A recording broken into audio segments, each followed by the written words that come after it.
मगर चौकीदार ने चोरी करवाई है, ये सच्चाई है। सारे मोदी चोर हैं, मेहुल चौकसी की जय, नीरव मोदी की जय।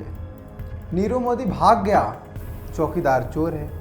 ये सभी बातें हम राहुल गांधी से सुनते रहे हैं। वो इसलिए क्योंकि हमारे देश में बैंक घोटाले और दिवालियापन पिछले कुछ दिनों से काफ़ी ट्रेंडिंग में है। मेहुल चौकसी, विजय माल्या, नीरव मोदी, चंदा कोचर और दीपक कोचर कुछ ऐसे नाम हैं जो बैंक घोटालों में सामने आए।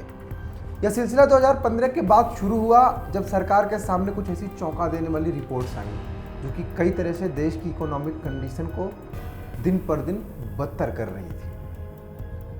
वैसे आपको याद दिलाते हैं कि मामा भांजा मतलब मेहुल चौकसी और नीरव मोदी की मिली भगत की।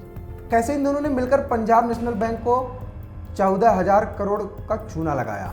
सब कहते हैं कि मोदी सरकार ने इन लोगों को प्रश्रय दिया, लेकिन सोचने वाली बात यह है कि जब इन्होंने लोन लिया तब ये सरकार नहीं थी। साल 2011 के बाद उन्होंने करीब 4 सालों तक सरकार और बैंक की आंखों में धूल झोंका। वैसा ही कुछ हाल वीडियोकॉन और ICICI बैंक स्कैंडल का भी है। चंदा कोचर बैंक की MD और उनके पति ने मिलकर बैंक को चूना लगाने का काम किया। दरअसल इन दोनों ने अपने आपसी मिलीभगत से ICICI बैंक को करीबन 18,000 करोड़ का झटका लगाया था। इन दोनों की मिलीभगत से ICICI वीडियोकॉन स्कैम हुआ। चंदा कोचर ने अपने पति और वीडियोकॉन समूह के चेयरमैन वेणुगोपाल धूत के साथ मिलकर बैंक को बड़ा झटका दिया, लेकिन अब वीडियोकॉन खुद को दिवालिया घोषित करने के कगार पर है। विजय माल्या तो परिचय के मोहताज है नहीं। सबको मालूम है कि कैसे उन्होंने बिजनेस की आड़ में बैंक को चूना लगाया और फिर फरार हो गए। जब बिजनेस ठप हो जाता है या फिर सही से नहीं चलता तो उस कंपनी के ओनर द्वारा कंपनी को किसी और को बेच दिया जाता है और लोन चुकाने का इंतजाम किया जाता है। इसको प्रोसेस ऑफ बाइंडिंग अप कहते हैं। बात दरअसल यह है कि इन लोगों की हिम्मत इसलिए बढ़ी क्योंकि लोन लेने के बाद न चुका पाने के पीछे कोई बड़ा कानून नहीं था। कानून था भी तो इसका उपयोग सही से नहीं हो पाता था। वह कानून था NPA का। NPA का मतलब होता है नॉन प्रोग्रेसिव एसेट्स। अगर सरल शब्दों में कहें तो जब बैंक किसी व्यक्ति को लोन देती है तो कभी कभी ऐसा होता है कि लोन लेने वाला इंसान बैंक को रेगुलर पेमेंट नहीं कर पाता। फिर बैंक उसे एक नोटिस भेजती है कि भाई तुम अपना देख लो, नहीं तो तुम्हारे खिलाफ लीगल एक्शन लिया जाएगा।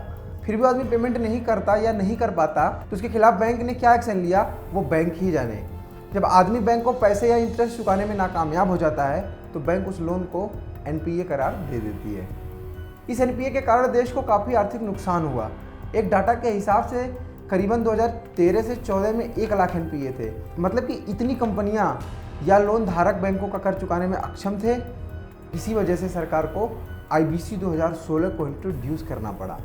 आपको बता दें कि TK विश्वनाथन की अध्यक्षता में वित्त मंत्रालय द्वारा एक दिवालियापन कानून सुधार समिति बनाई गई। इस कोड का उद्देश्य दिवालियापन से संबंधित मामलों के समाधान में देरी को कम करने और उधार दी गई राशि को वसूली में सुधार से है। इसके द्वारा अर्थव्यवस्था पूंजी के प्रवाह को सुविधाजनक बनाने के उपाय किए गए हैं। वैसे चलिए आपको बताते हैं IBC 2016 के बारे में। अधिक से अधिक कानूनी स्पष्टता के लिए यह एक एकीकृत कोड है। दिवाला या दिवालियापन के मामलों को हल करने के लिए 180 दिन का नियत समय दिया जाता है, जिसे एक बार और 90 दिनों के लिए बढ़ाया जा सकता है। यह पेशेवरों तथा सूचना के उपयोग के साथ निपटने वाली एजेंसियों को विनियमित करने का कार्य करेगा। बिल में सूचना उपयोगिता और दिवालिया व्यक्ति डेटाबेस का प्रस्ताव है। राष्ट्रीय कंपनी कानून न्यायाधिकरण NCLT में एक विशेष खंडपीठ की स्थापना की गई जो कंपनियों समिति देयता संस्थाओं के ऊपर दिवालियापन के मामलों पर निर्णय करती है। ऋण वसूली न्यायाधिकरण DRT व्यक्तियों की असीमित देयता भागीदारी फर्मों पर अधिकार क्षेत्र के साथ निर्णायक प्राधिकरण होता है। यह संहिता कॉर्पोरेट ऋण में एक बार डिफॉल्ट हो जाने पर खुद को दिवालिया संकल्प की प्रक्रिया शुरू करने की अनुमति देता है। लेनदारों के विभिन्न वर्गों द्वारा दावों को प्राथमिकता दी गई है। IBC 2016 की तारीफ हम नहीं कर रहे, बल्कि इसकी चर्चा पूरी दुनिया में हो रही है। विश्व बैंक, गोल्डमैन सैक के साथ दुनिया की सभी फाइनेंशियल इंस्टीट्यूशन ने अब यह मान लिया है कि मोदी के आर्थिक निर्णय से भारत 2030 तक अमेरिका को पीछे छोड़ सकता है। वैसे अगर देखा जाए तो IBC 2016 को सरकार लेकर नहीं आती तो हमारे देश की आर्थिक स्थिति आने वाले समय में भयानक हो सकती थी। NPA और पूर्व सरकार के लचर रवैये के कारण भारत का इकोनॉमिक ग्रोथ काफ़ी खराब था, लेकिन 2015 के बाद सरकार एक्शन में आई और आज हम देख सकते हैं कि कैसे हमारे देश का इकोनॉमिक ग्रोथ रेट और GDP रेट दिन बर दिन बढ़ता जा रहा है।